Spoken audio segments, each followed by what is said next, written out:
But I want to start with a question for Mark and Ron, which is by far the number one question, probably going to be a lengthy answer. What makes you guys decide to invest in a founder or a company? Either of you can start. Go ahead. No. Go ahead. You first. Well, we have a slide on that. We have an app for that. They're bringing some. Mark can start while we try to get your slide up. Okay. We're bringing in AV guys, so. So say the question again. Go ahead. What makes you decide to invest in a founder or a company? So what makes us invest in a company is based on a whole bunch of characteristics. I've been doing this since 1994, right before Mark got out of the University of Illinois. So SV Angel and its entities have invested in over 700 companies. So to invest in 700 companies, that means we've physically talked to thousands of entrepreneurs. And there's a whole bunch of things that just go through my head when I meet an entrepreneur. And I'm just going to talk about what some of those are. And literally, while you're talking to me in the first minute, I'm saying, is this person a leader? You know, is this person rifle-focused and obsessed by the product? I'm hoping, because usually the first question I ask is, what inspired you to invent this product? I'm hoping that it's based on a personal problem that founder had, and this product is the solution to that personal problem. Then I'm looking for communication skills, because if you're going to be a leader and hire a team, assuming your product is successful, you've got to be a really good communicator, and you have to be a born leader. Now, some of that you might have to learn those traits of leadership, but you better take charge and be able to be a leader. I'll switch back to the slide, but let's let Mark. Yeah, I agree with all that. I guess, and there's a lot of detail to this question that we could talk about, and we may be even a little bit different than Ron, where we are different than Ron, that we actually invest across stages. So we invest at the seed stage, venture stage, growth stage, and then we invest in a variety of different business models, consumer, enterprise, and a bunch of other variations. So there are kind of fine-grained answers, that we could get into if there are specific questions. Two general concepts that I would share. So one is the venture capital business is 100% a game of outliers. It's extreme exceptions. Right, so the conventional statistics are, on the order of 4,000 venture fundable companies a year that want to raise venture capital. About 200 of those will get funded by what's considered a top tier VC. About 15 of those will someday get to $100 million in revenue, and those 15 from that year will generate something on the order of 97% of all the returns for the entire category of venture capital in that year. And so venture capital is such an extreme feast or famine business. You're either in one of the 15 or you're not, or you're in one of the 200 or you're not. And so the big thing that you're just looking for, no matter which sort of particular kind of criteria we talk about, they all have the characteristic of you're looking for the extreme outlier. The other thing I'd highlight that we think about a lot internally is we have this concept, invest in strength versus lack of weakness. And at first that sounds obvious, but it's actually fairly subtle. Which is sort of the default way to do venture capital is to kind of check boxes, right? So, really good founder, really good idea, really good, products, really good initial customers. Check, check, check, check. Okay, this is reasonable. I'll put money in it.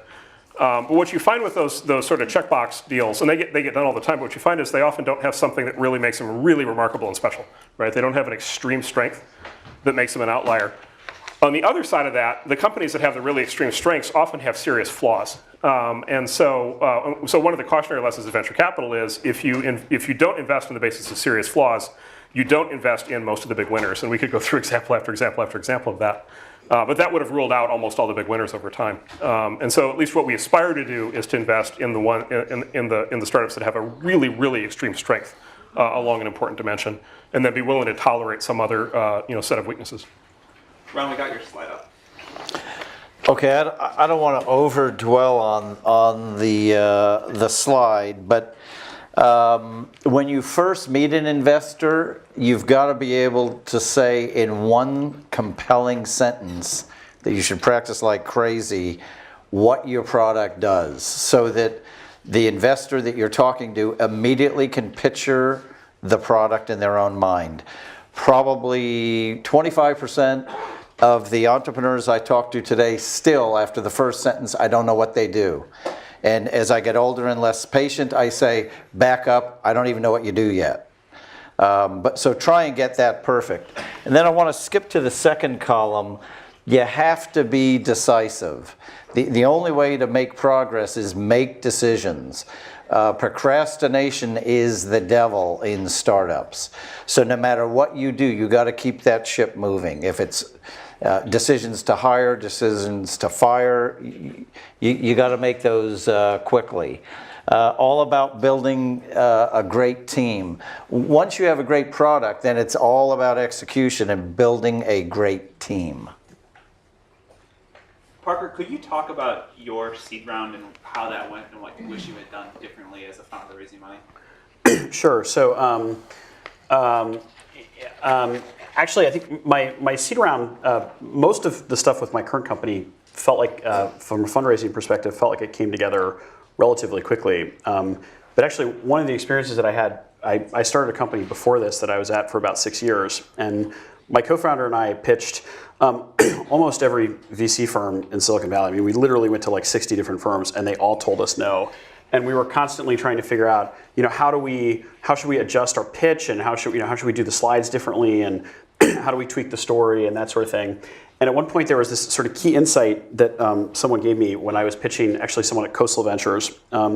This VC said, guys, he was looking for some very particular kind of analysis that we didn't have on hand. And he was like, guys, you don't get it. He was like, if you guys were the Twitter guys, you guys could come in and you could just be like, blah, blah, blah, blah, and like, put whatever up here, and like, we would invest in you, but like, you guys aren't the Twitter guys, so you need to make this really easy and have like all this stuff ready for us and all this kind of stuff.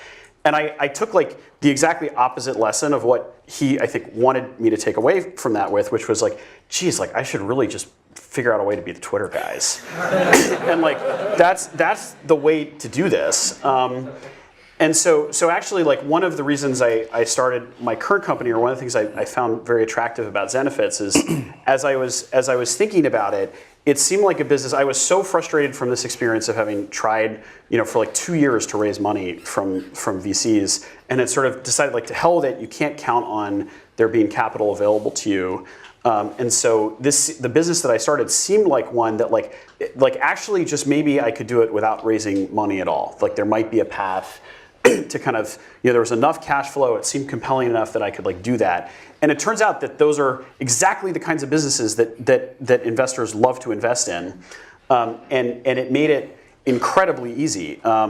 So I actually think Sam was very kind and said I was an expert in fundraising. The reality is I don't actually even think I'm very good at fundraising. It's probably something I'm like less good at than sort of other parts of my job. But I think if you can build a business that's where everything is like moving in the right direction, if you can like be the Twitter guys, like nothing else matters. And if you can't be the Twitter guys, it's very hard for anything else to make a difference, for things to kind of come together for you. Why did that VC say be like the Twitter guys when the fail whale dominated the site for 2 years? Because It kept growing anyway. it worked. Yeah. The other point I want to make is bootstrap as long as you possibly can. I met with one of the best founders in tech who's starting a new company, and I said to her, well, when are you going to raise money? I might not. And I go, that is awesome. Never forget the bootstrap.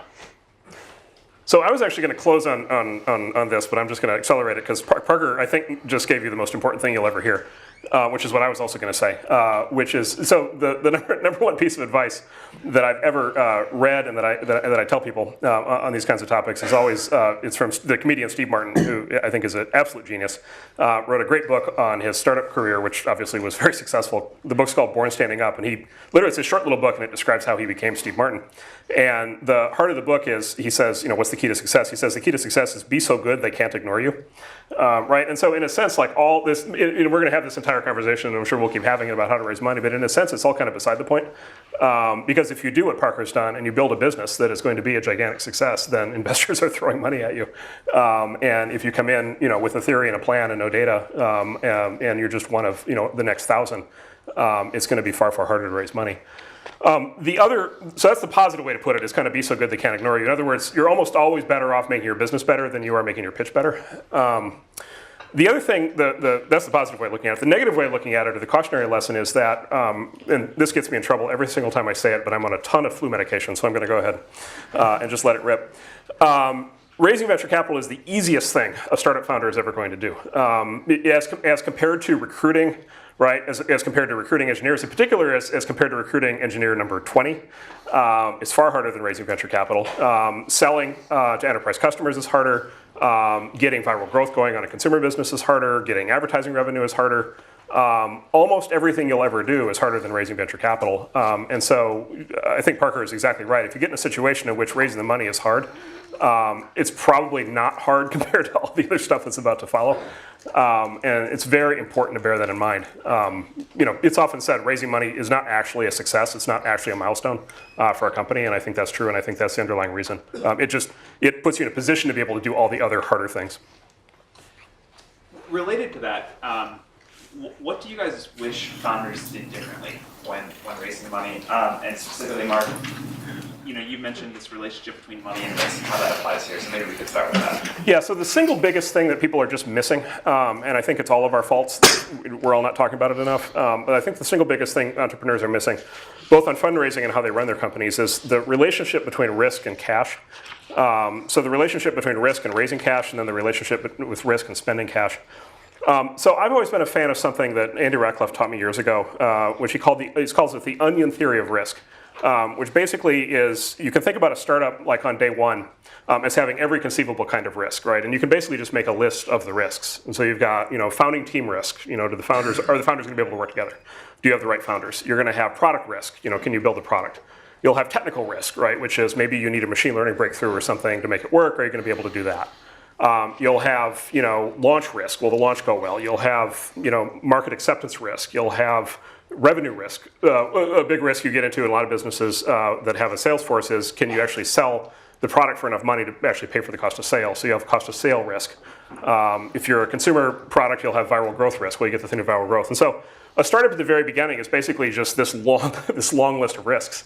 Right, and then the way that I always think about running a startup is also the way I think about raising money, which is it's a process of peeling away layers of risk as you go, right? And so you raise seed money in order to peel away the first 2 or 3 risks, right? The founding team risk, the product risk, maybe the initial launch risk.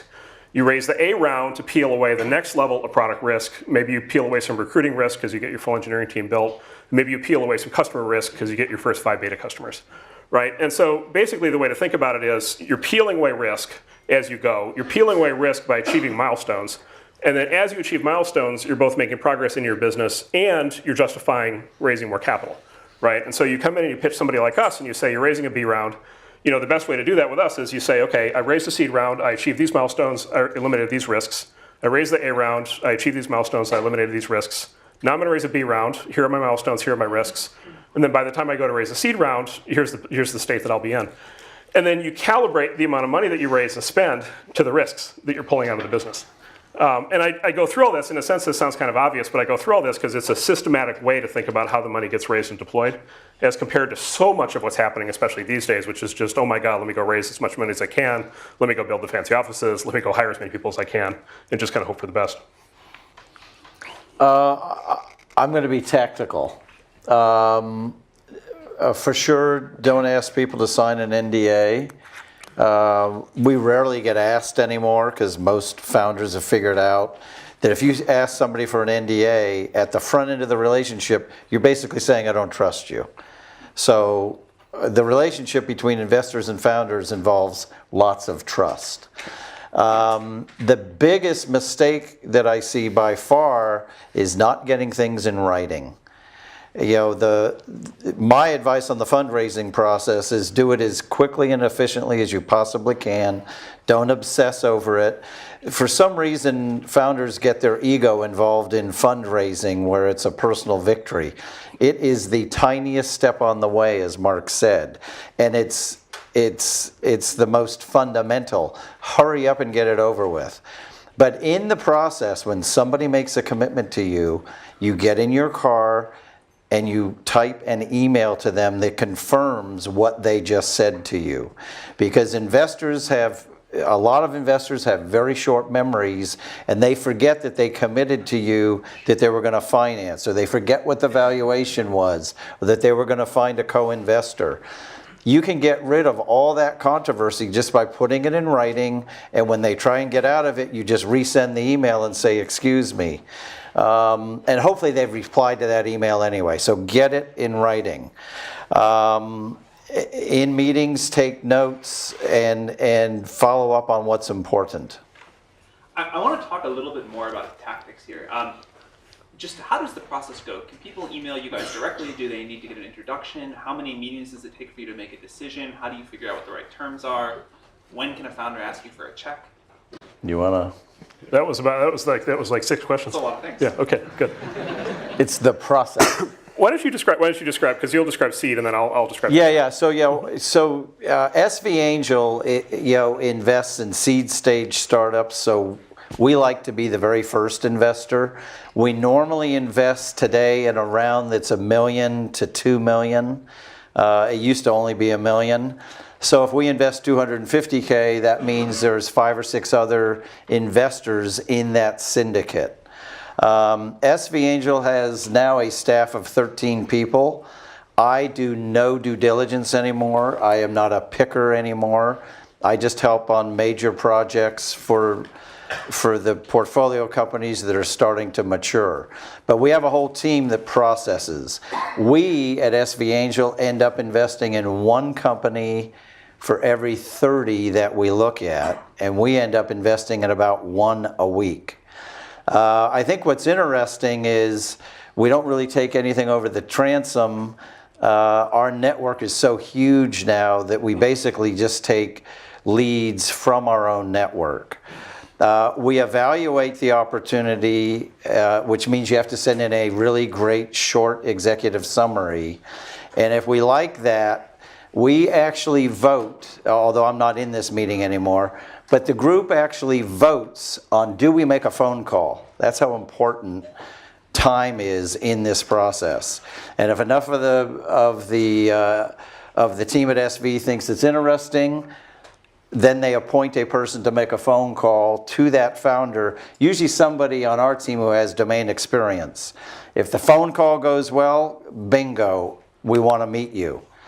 If SV Angel asks you for a meeting, we are well on our way to investing. If that meeting goes well, we'll do some background checks, backdoor background checks, get a good feeling about the company, the market that they're going after, and then make the commitment to invest, and then start helping get other value-add investors to be part of the syndicate. Because if we're going to have an equal workload, we want the other investors in this company to be great angel investors as well. So I'll talk a little bit about the venture stage, kind of the Series A stage, that follows. So to start with, I think it's fair to say at this point that the top tier venture capitalists pretty much only invest in 2 kinds of companies at the Series A stage. One is if they have previously raised a seed round. And so it's almost always the case when we're doing a Series A investment that the company has $1 million or $2 million of seed financing, from Ron and folks that he likes to work with. Almost always, by the way, Ron, just to be clear, and folks he likes to work with.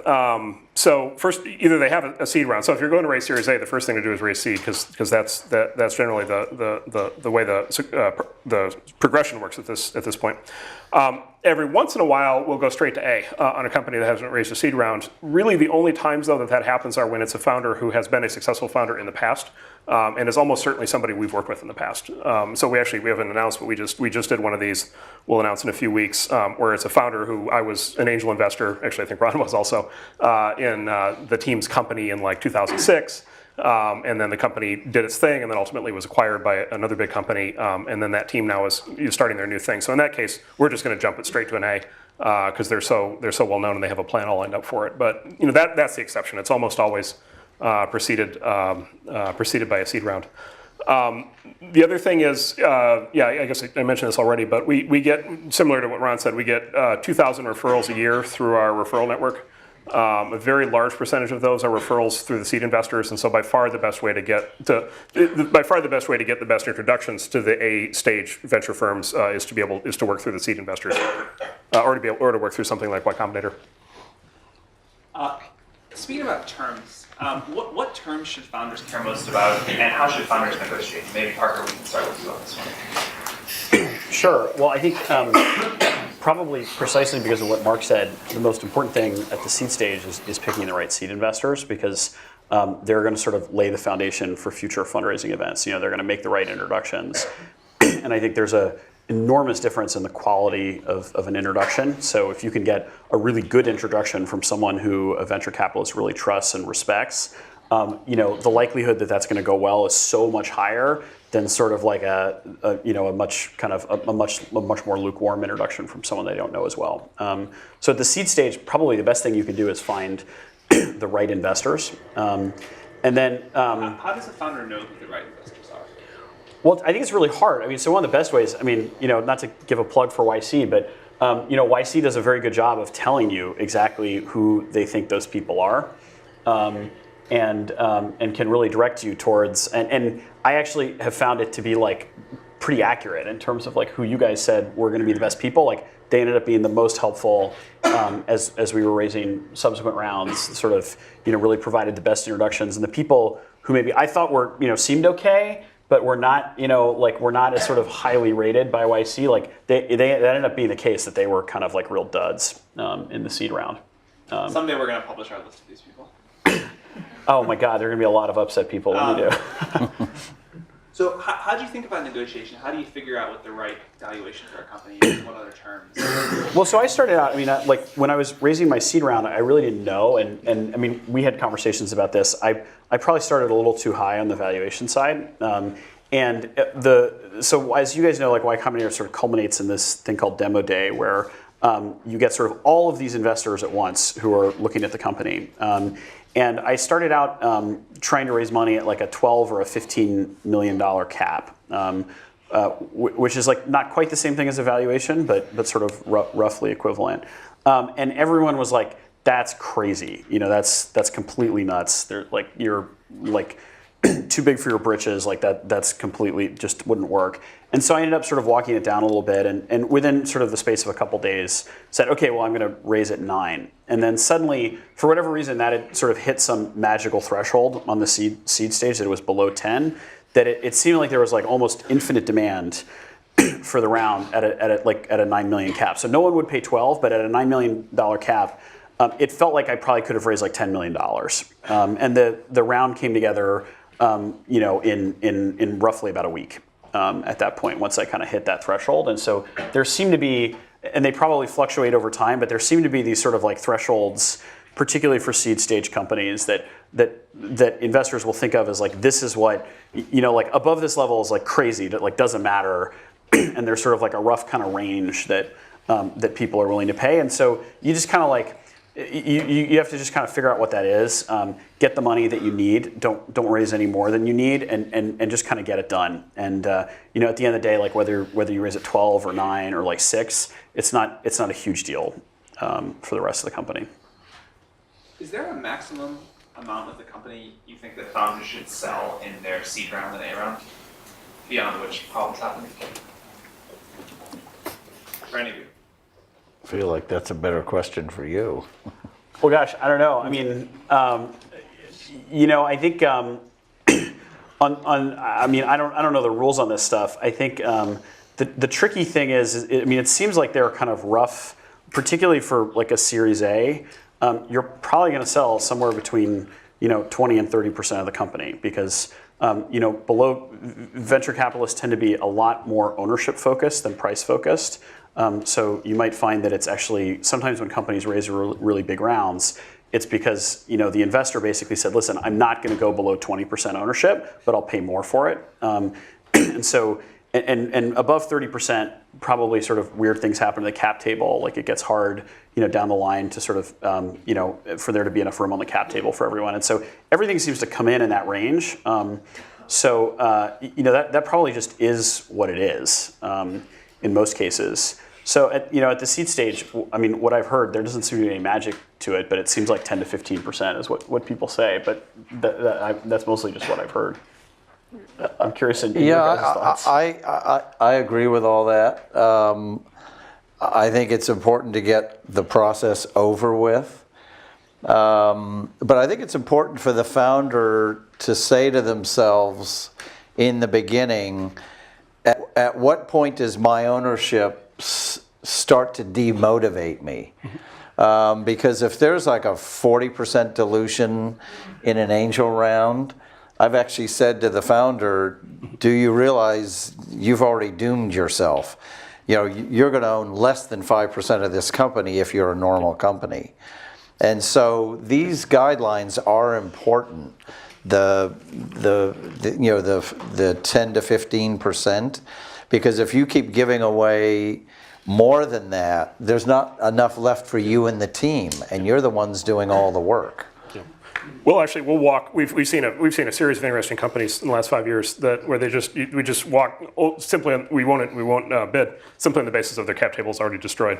Outside investors already own too much. There was a company we really wanted to invest in, but the outside investors already owned 80% of it when we talked to them, and it was still a relatively young company. They had just done 2 early rounds that had just sold too much of the company, and literally we were worried, and I think accurately so, that it was going to be demotivating for the team to have that structure. One more question before we open it up to the audience for Ron and for Mark. Could you guys both tell the story of the most successful investment you've ever made and how that came to happen? Other than Zenefits, of Other course. than Zenefits. Yeah, other than That's going to be hard. for me, clearly, it was the investment in Google in 1999, and we got Google return out of it. But funny enough, I met Google through a Stanford professor, David Cheriton, who's in the School of Engineering. He's still here. He was actually an angel investor in Google and an investor in our fund. And kind of the quid pro quo we have with our investors in the fund is you have to tell us about any interesting company that you see. And we loved it that David Cheriton was an investor in our fund because he had access to the computer science department's deal flow. And we were at this party at Vivek Ranadive's house in full tuxedo. I hate tuxedos. And did anyone here know David Cheriton? Because you know for sure he does not like tuxedos, and he was in a tuxedo. But I went up to him and we complained about our attire. And then I said, hey, what's happening at Stanford? And he says, well, there's this project called Backrub, and it's search by PageRank and relevancy. And back in today, PageRank and relevancy, everyone says, oh, that's so obvious. In 1998, that was not obvious. That engineers were designing a product based on this thing called PageRank, and all it was a simple algorithm that said, if a lot of people go to that website, and other websites direct them there must be something good happening on that website. That was the original algorithm. And the motivation was relevance. So I said to David, I have to meet these people. And he said, you can't meet them till they're ready, which was the following May, funny enough. I called them every month for 5 months, and finally got my audition with Larry and Sergey.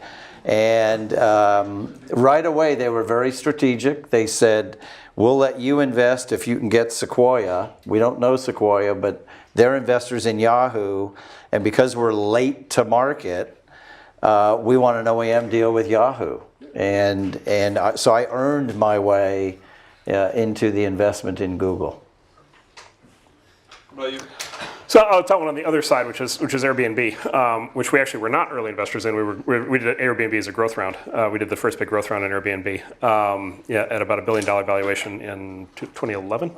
And I think that will turn out to be, I believe that will turn out to be one of the spectacular growth investments of all time. We'll see, but I think it's going to be, I think this is really going to be one of the big companies.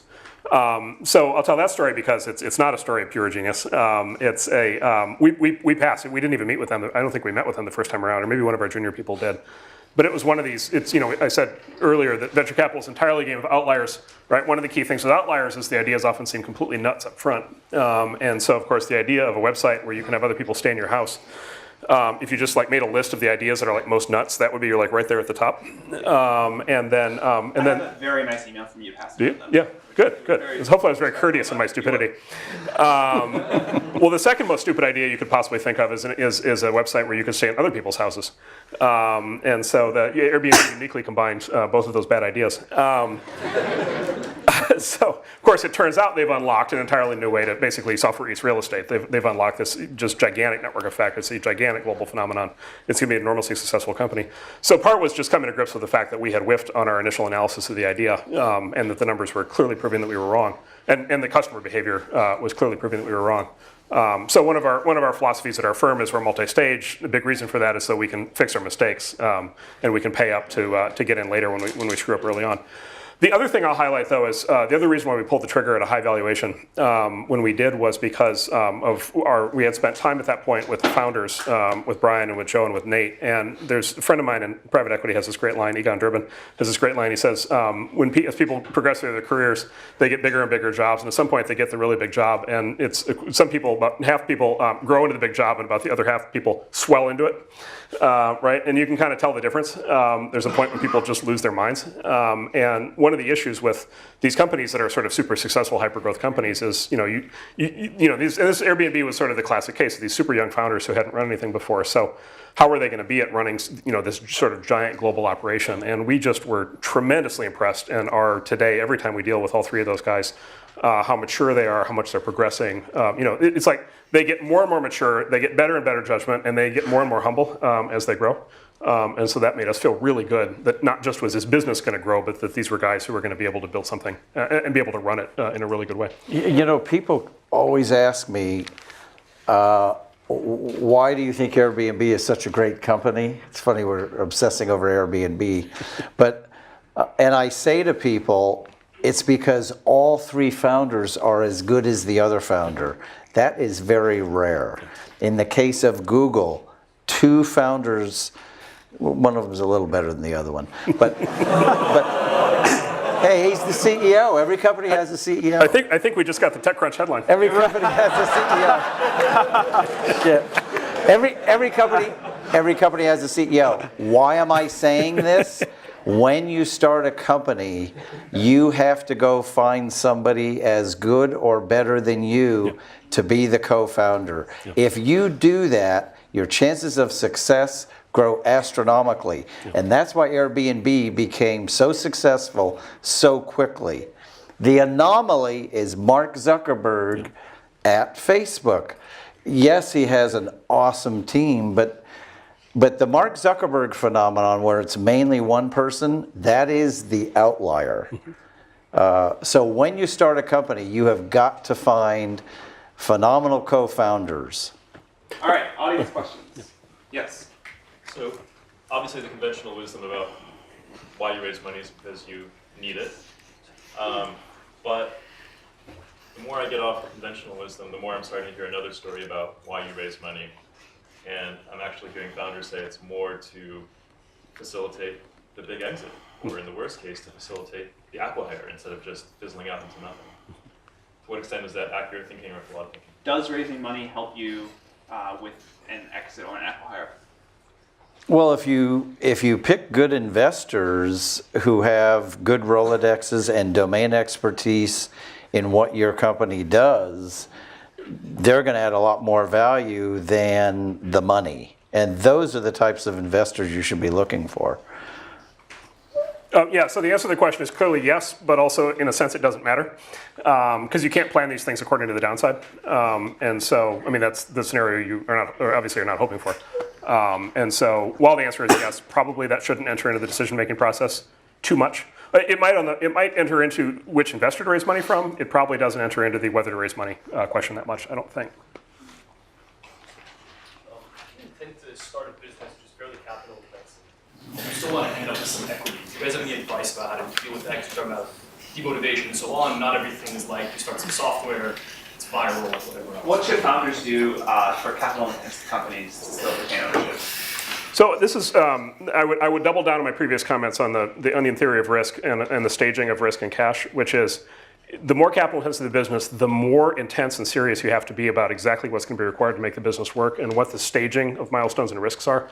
Because in that case, you want to line up, you want to be very precise of lining up, because the risk is so high that it'll all go sideways, right? So like you want to be very precise what you're going to accomplish with your A round and what's going to be a successful execution of the A round, because if you raise too much money in the A round, that'll seriously screw you up right later on down the road, and because you're going to raise the C, D, E rounds, and then the cumulative dilution will get to be too much. And so you have to be precise on every single round. You have to raise as close to the exact right amount of money as possible, and then you have to be as pure and clean and precise with the investors as you can possibly be about the risks and the milestones. But this, by the way, is a big thing. This is actually, I'm really glad you asked the question. It kind of goes back to what Parker said. Like, look, if you walk into our firm and you've got Twitter or you've got Pinterest or you've got something and it's just viral growth and it's just on fire and it's just going to go, like those are the easy ones. Like it's just like, let's put money in it and let's just feed the beast and off it goes. But if you walk in and you're like, I got this really great idea, but it's going to take $300 million staged out over the next 5 years, probably across 5 rounds, it has a potentially very big outcome. But boy, like this is not Twitter. Like this is going to be serious heavy lifting to be able to get there. We will still do those, but the operational excellence on the part of the team matters a lot more. And one of the ways that you convey the operational excellence is in the quality of the plan. And so back to the Steve Martin thing, be so good they can't ignore you. The plan should be very precise. And there are ways, if you're capital equipment intensive, there are ways of borrowing money in addition to venture capital. Yeah, you can kick in, right? You can kick in a venture debt and then later on lease financing. But again, that underlines the need for operational excellence, because if you're going to raise debt, then you really need to be precise on how you're running the company, because it's very easy to trip the covenants on a loan and it's very easy to lose the company. And so it's a thread the needle process that demands just sort of a more advanced level of management than sort of the next Snapchat. What are some bad signs for investors that you shouldn't work with for your company? Yeah, this is a good question. How do you know what's the sign that you should avoid as a particular investor?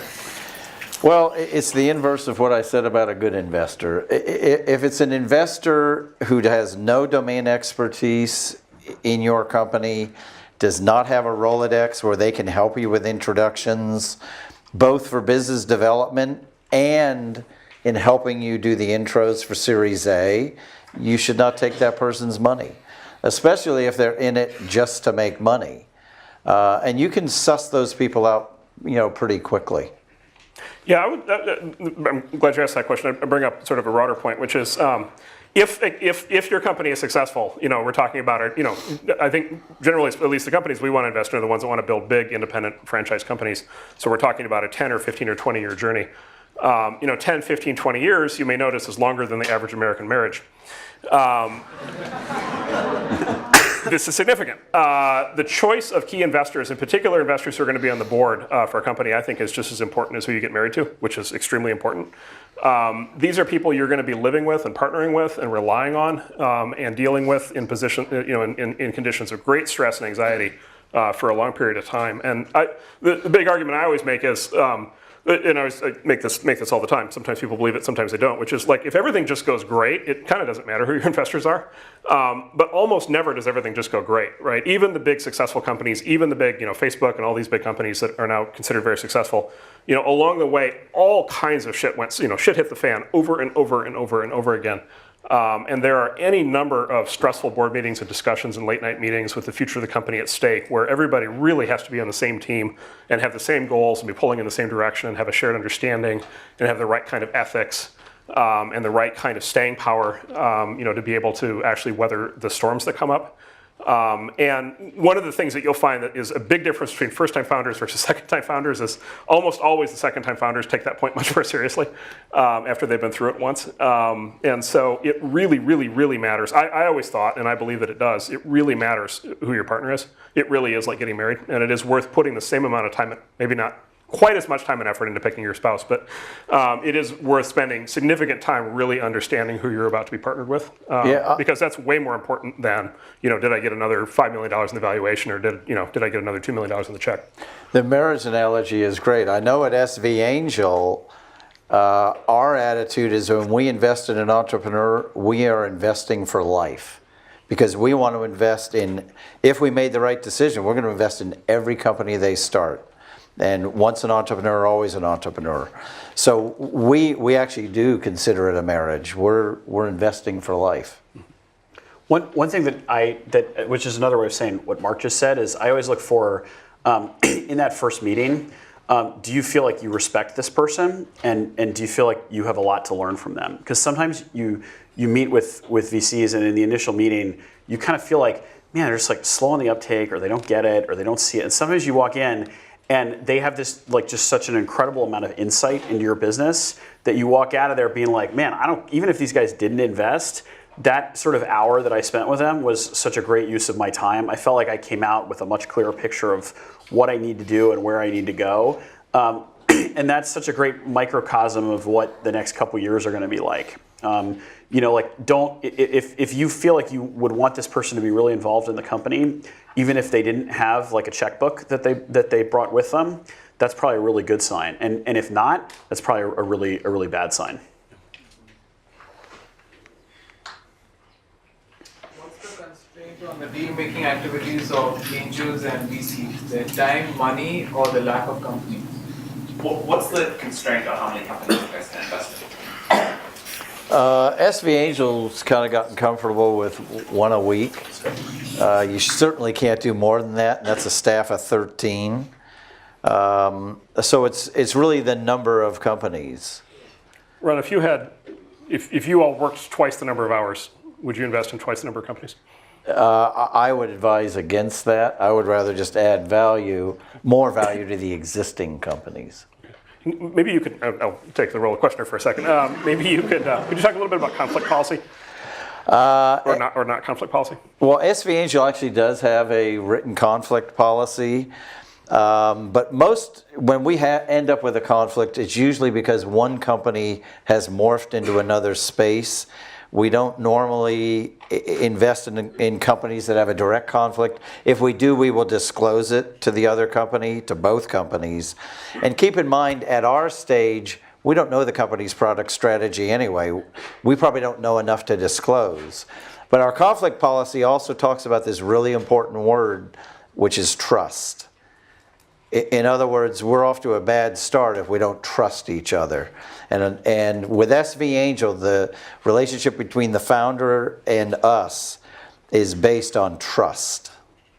And if somebody doesn't trust us, then they shouldn't work with us. Mark, will you invest in competitive companies? Yeah, so this is actually, so let me go back to the original question, then I'll come back to that. So the original question is, this is the thing we talk about most often in our firm. So this is kind of the question that's at the heart of, I think, how all venture capital operates.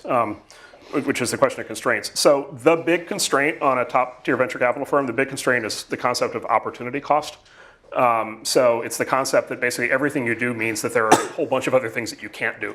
And so it's not so much the cost, and we think about this all the time, it's not so much the cost of we invest $5 million in a company and the company goes wrong and we lose the money. That's not really the loss that we're worried about, because the theory is we'll have the winners that'll make up for that, in theory.